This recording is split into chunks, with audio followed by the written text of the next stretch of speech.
इन्वर्क्स Nitrox 50 kilowatt on grid inverter ये कैसा काम करता है, ये कितने पैनल्स को सपोर्ट करता है, इसकी टेक्निकल स्पेसिफिकेशंस क्या है और इसकी परफॉर्मेंस कैसी है, इन तमाम डिटेल्स के बारे में मैं आज आपको बताऊंगा। मेरा नाम है मोहम्मद उसामा शहजाद और मैं यहाँ पर Uni Solar group of companies को रिप्रेजेंट कर रहा हूँ, जो कि पाकिस्तान की नंबर 1 सोलर एनर्जी कंपनी है। हमारी कंपनी सोलर से रिलेटेड हर तरह की सर्विसेज, सोलर सॉल्यूशंस और सोलर इंस्टॉलेशंस प्रोवाइड करती है। सोलर से रिलेटेड किसी भी तरह की सर्विसेज या इंस्टॉलेशन के लिए आप हमारे नीचे दिए गए नंबर पर राब्ता कर सकते हैं या हमारी वेबसाइट विजिट कर सकते हैं। तो अब हम बात कर लेते हैं इन्वर्क्स Nitrox 50 kilowatt on grid inverter के बारे में। ये इन्वर्टर इस साइट पर हमने कुछ अरसा पहले इंस्टॉल किया था और इसकी परफॉर्मेंस बहुत ही बेहतरीन आ रही। हमें इसके अंदर किसी भी किस्म का कोई भी फॉल्ट देखने को नहीं मिला और ये बेहतरीन एफिशिएंसी के साथ चल रहा है। ये इन्वर्टर 5 साल की वारंटी के साथ आता है और 65 किलोवाट के पैनल्स को सपोर्ट करता है। इसकी मैक्सिमम एफिशिएंसी 98.9% है और ये 4 MPPTs को सपोर्ट करता है। इसके अंदर हमें बिल्ट इन SPDs मिल जाती हैं और RS485 या RS232 कनेक्टर भी मिल जाता है। ये हाई पावर फैक्टर के साथ आता है और IP65 रेटिंग को सपोर्ट करता है, जिसका मतलब ये है कि ये पूरी तरह डस्ट प्रूफ है और वाटर जेट्स को भी बर्दाश्त कर सकता है। इस इन्वर्टर की इनपुट पावर 65 किलोवाट है और इसका स्टार्टिंग वोल्टेज 250 वोल्ट है।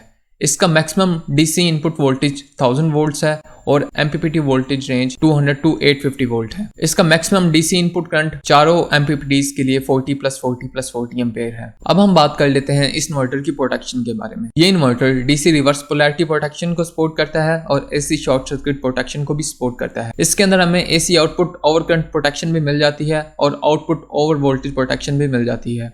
ये इंसुलेशन रेजिस्टेंस प्रोटेक्शन के साथ आता है और ग्राउंड फॉल्ट मॉनिटरिंग को भी सपोर्ट करता है। इसके अंदर हमें एंटी आइसलैंडिंग प्रोटेक्शन भी मिल जाती है और टेम्परेचर प्रोटेक्शन भी मिल जाती है और ये इंटीग्रेटेड DC स्विच के साथ भी आता है। इस इन्वर्टर का वेट 44.5 किलोग्राम है और ये ट्रांसफार्मर लेस डिजाइन में आता है और ये स्मार्ट कूलिंग के फीचर को भी सपोर्ट करता है। अब हम बात कर लेते हैं इस इन्वर्टर के पोर्ट्स के बारे में। अगर हम सबसे राइट साइड पर देखें तो हमें ग्रिड का इनपुट मिल जाता है और उसके साथ RS485 के 2 कनेक्शन पोर्ट मिल जाते हैं। उसके नीचे हमें वाईफाई डोंगल के लिए पोर्ट मिल जाता है और वाईफाई डोंगल के साथ हमें एक DC स्विच मिल जाता है। DC स्विच से आगे अगर हम देखें तो हमें हमारी जनरेटर की 2 पोर्ट्स मिल जाती हैं और उसके साथ हमें हमारे PVs के इनपुट्स मिल जाते हैं। और अगर हम सबसे लास्ट पर देखें तो हमें हमारे इन्वर्टर का ऑन ऑफ स्विच मिल जाता है। इस इन्वर्टर में हमें एक LCD डिस्प्ले मिल जाता है जिसको हम बटन्स के थ्रू कंट्रोल कर सकते हैं। इस डिस्प्ले के थ्रू हम इस इन्वर्टर के बेसिक पैरामीटर्स, इलेक्ट्रिसिटी प्रोडक्शन और फंक्शंस को कंट्रोल कर सकते हैं। अगर हम मेन्यू में आए तो हमें सबसे पहले